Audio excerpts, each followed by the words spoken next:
For my second video, I wanted to do something inspired by one of my all-time favorite book series. Also, my cat scratched and tore at my hand, so that's the reason for the band-aids. That being the Wings of Fire series, and as a kid and even now, I'm a sucker for anything with dragons in it. I'm also doing one of my favorite techniques, which is a color gradient.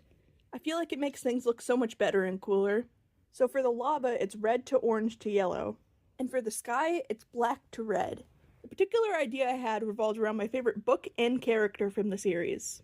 Both the book and the character are named Dark Stalker, which is a weird name, I know. I think they even drew attention to that in the book. And notably, this character was mixed with an ice dragon, and so that's kind of the story I went with the painting. I like painting the edges of my canvases. I feel like it makes it pop and look more professional. To get that ombre effect, first I just do solid lines of color, and then where they meet, I just mix the two until they blur together. I use the same philosophy but with white to get the lighting on the moons. And if I remember correctly, these night dragons got their powers from the moons. I remember there was 3, and this particular character hatched when all 3 were out, so it was super strong or something.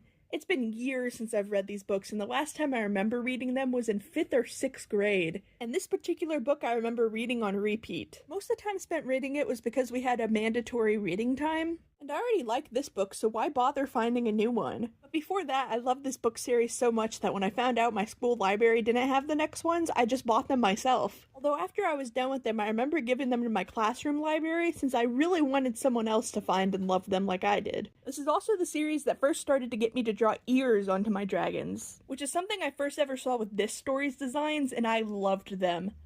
I also gave them a castle since in the book they were able to build despite being dragons. At the start of each book there was a species breakdown, which I remember using as a drawing reference many times. And here I thought things still looked too empty, so I decided to take a risk and add some smoke. I always get nervous painting over the work I've done like this, since I'm never even really sure I'll like it, but sometimes I've just gotta commit. But genuinely, I don't even remember the last time the series even crossed my mind, despite it being such a big part of my childhood. I don't even remember the last time I read a novel outside of those mandated reading slots, which I remember lasting all the way until high school.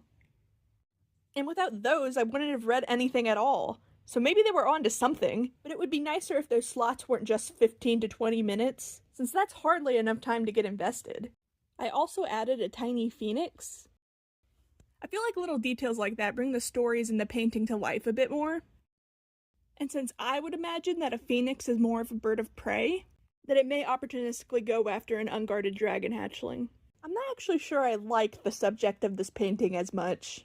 I feel like it's not as detailed, but I do really like the color gradient. I feel like it makes it look a lot nicer. But for things like the dragon head, it's hard to get them detailed because it's about the size of my fingernail. Although that being said, I do really like the way the lighting on the moons turned out, and I actually feel like adding the smoke and the stars makes things look a little more evened out. And even though I like this one less, I feel like that's also an important thing to share. I really need to remind myself that that is normal and a part of the process. And I actually really like the way the bright colors complement the other painting on my wall. And I think things will really look better the more paintings I add. So that gives me a bit of motivation to keep going.